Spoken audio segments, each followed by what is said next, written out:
Hello বন্ধুরা, কিছুক্ষণ সুখের পরে কষ্ট যে কেন আসে সেটা বুঝতে পারি না। আসলে মানুষের জীবন নিয়েই কষ্ট দুঃখ নিয়েই মানুষের জীবন।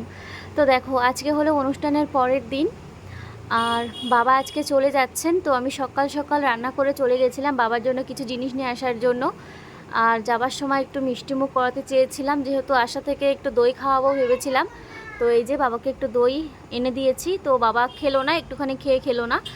আর চিকুকে দিয়ে দিয়েছে। আর বাবার জন্য কয়েকটা জিনিস নিয়ে এসেছি। একটা বেল্ট নিয়ে এসেছি, বাবার বেল্টটা ছিঁড়ে গেছে। আর একটা ছাতা নিয়ে এসেছি। বাবা যখন এসেছিলো বৃষ্টি হচ্ছিল না, বাট যাবার সময় এখন তো বুঝতেই পারছো রথ পড়ে গেছে আর কেমন বৃষ্টি হচ্ছে। তো প্রচণ্ড বৃষ্টি, তার জন্য বাবার জন্য একটা ছাতা আর একটা বেল আর এই যে মিষ্টি একটা পাউরুটি আমি এনে দিয়েছি। সেগুলো আমি পুরোটা প্যাকিং করে দিয়েছি রাস্তায় খাওয়ার জন্য, রুটি পাউরুটি আর মিষ্টিগুলো।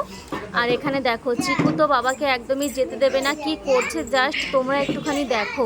মানে প্রচণ্ড কান্না করছে, আর কি বলবো তোমাদের, তোমরা শুধু একটু দেখে। আমরা কেউই সামলাতে পারছি না, অনেকটাই কষ্টে কিন্তু ওকে সামলিয়েছি, সেটা তোমরা ফুল ভিডিও দেখলেই বুঝতে পারবে। তো প্লিজ এভরিওয়ান, আজকে কেউ ভিডিওতে স্কিপ করো না, পুরো ব্লগ ভিডিওটাও কন্টিনিউ দেখতে থাকো। তো এখানে দেখো, কিন্তু ভীষণই কান্না করছে, ও দাদানকে একদমই যেতে দিতে চাইছে না, বারবার কিন্তু ঠিলে ঠিলে ঘরে ঢুকিয়ে দিচ্ছে, মোটে ঘর থেকে একদমই বেরোতে দিচ্ছে না বললেই চলে। এদিকে আরেকটা কি কাজ করেছে দেখো, আমি সকালে সবজি কেটেছিলাম বাজারে যাবার জন্য, তাড়াহুড়োর জন্য তুলতে, মানে আমি তুলেই নি, ওখানে ছিল এক সাইডে সেই সবজি যেই পূর্ণগুলো হয় আর কি, তো সে খোসাগুলো নিয়ে দেখো বাবার সারা গায়ে ফেলেছে, বাবার ব্যাগে ফেলেছে। আমি ধরছি তো শুনছে না, সারা ঘর বারান্দায় তোমরা দেখতেই পাচ্ছ। আমি যা রান্না করেছিলাম, যেই সবজিগুলো কেটেছিলাম তার খোসাগুলো সব কিছুই বাবার গায়ে ফেলছে, যাতে বাবা না যেতে পারে। এদিকে দেখো আবারও ঠিলে ঠিলে ঘরে ভরে দিচ্ছে, বাবাকে যেতে দেবে না। আর এদিকে দেখতেই পারছো বাবার তো টিকিট কাটা হয়ে গেছে, বাবা না গেলেও নয়। তো এই যে বাবা বেরিয়ে পড়েছে গাইজ, তোমরা দেখতে পাচ্ছ।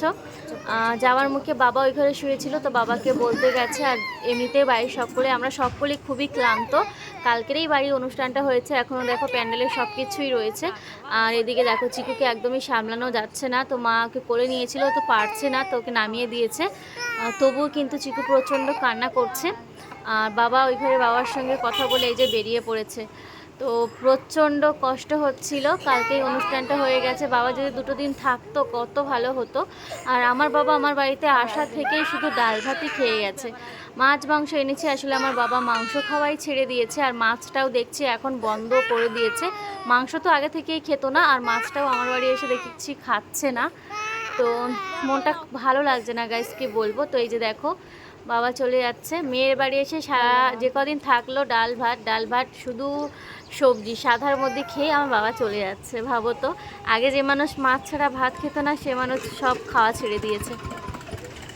যাই হোক, এই যে গাড়ির জন্য কিন্তু এসে আমরা দাঁড়িয়েছি, গাড়ির জন্য কিন্তু বাবা এখানে দাঁড়িয়ে আছে। আর চিকু যতক্ষণ দাদার কোলে আছে ভালো থাকছে, আবার যে বাড়ি যাবার কথা শুনছে আবার সে কান্না করে উঠছে।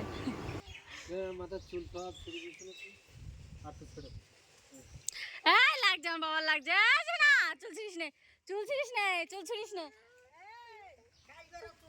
চুল ছিঁড়ে না বলি যে যাওয়ার সময়, আর যে কটা ছিঁড়ে নাও তাই নিচ্ছে, তেল একটু দিল না মাথায়।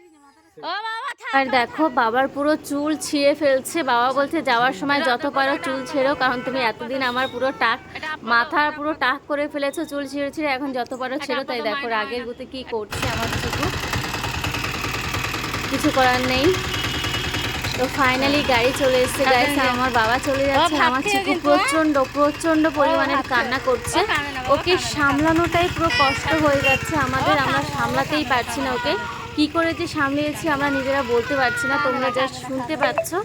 দেখো কি অবস্থা, দেখো আমার ছেলেটার একদমই সামলানো যাচ্ছে না, যেহেতু অনেক বছর পর পর কিন্তু দাদানকে ও পাই। হ্যালো এভরিওয়ান, বাবা গেছে অনেকক্ষণ হয়ে গেছে, চিকুকে অনেক কষ্টে সামলেছিলাম। আর এখন বিকেল হয়ে গেছে, অনেকটা সন্ধে হয়ে গেছে। তো স্কুলে কিছু মাটির জিনিস আমি তৈরি করেছি, এই যে দেখো। আর তারপরে আরেকটু সন্ধে হওয়ার পরে রেডি হয়ে নিয়েছি, যেহেতু কালকের রথ শুরু হয়ে গিয়েছে, বাড়িতে অনুষ্ঠানের জন্য যেতে পারিনি। আর এমনিতেও মনটা ভালো নেই, মা বলল চলো ছেলেটাকে নিয়ে আজকে একটু ঘুরে আসি, তার জন্য এই যে আমরা সকলে বেরিয়ে পড়েছি। আর আমার মুখের অবস্থা কতটা খারাপ তোমরা দেখতেই পাচ্ছ, পুরো ব্রণ ভর্তি হয়ে গেছে, বাড়িতে অনুষ্ঠানের জন্য কটা রাত জেগেছি, কত কাজ, মানে কি বলবো, পুরো স্ট্রেস গেছে শরীরের উপর থেকে। তো যাই হোক, আমরা এই যে আমাদের স্কুল মাঠে রথের মেলা হচ্ছে, এখানে আমরা চলে এসেছি। আর পাপানের স্কুলের পাশেই এটা, আমরা চলে এসেছি দেখো। আর এসেই তেমন ভিড় হয়নি, আবার দেখো কাদার জন্য ভিড় হয়নি। এর মধ্যে যে আবার এসে বৃষ্টি হবে সেটাও কিন্তু আমরা কেউ বুঝতে পারিনি। আর রথটাও কিন্তু খুবই সুন্দর হয়েছে, চলো তোমাদের একবার আমি দেখিয়ে দিই।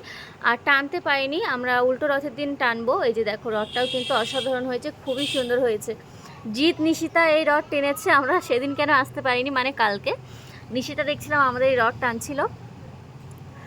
বলতে না বলতে ঝিপঝাপ বৃষ্টি শুরু হয়ে গিয়েছে, আর আমাদের ছাতাটাও মেলতে হয়েছে। আর এই যে দেখো, এই খেলাগুলো ছোটোবেলায় খেলতাম, আমাদেরও এখানে মেলা বসতো, এই খেলাগুলো বসতো, এখানেই বসেছে। আর এখানে নাকরদোল্লা এসছে, বাচ্চাদের প্রচুর প্রচুর প্রচুর খেলনা গাড়ি কিন্তু এখানে এসেছে। কিন্তু চিকু এবার কোনো দায় উঠবে না, ও একবার উঠে ওর হয়ে গেছে। দেখো এরকম একটা গাড়িতে কিন্তু চিকু উঠেছিল হরিবোলের মেলার সময়। আর আজকে জিজ্ঞাসা করলাম, গাইস দেখো আমরা এখানে আইসক্রিম নিয়ে বসে গেছি, তারপরে আমরা ফেভারিট আইসক্রিম আমরা তিনজনেই খেয়েছি। তো শুধু কিন্তু আইসক্রিম খেলে হবে না, আমরা এখানে অন্য কিছু খাবো। তো এই যে চলে এলাম ফুচকা খাওয়ার জন্য। আর চলো, আজকের মতন এতটুকু। ভালো লাগলে অবশ্যই লাইক কমেন্ট শেয়ার করবে। তো চলো বন্ধুরা, আজকের মতন টাটা।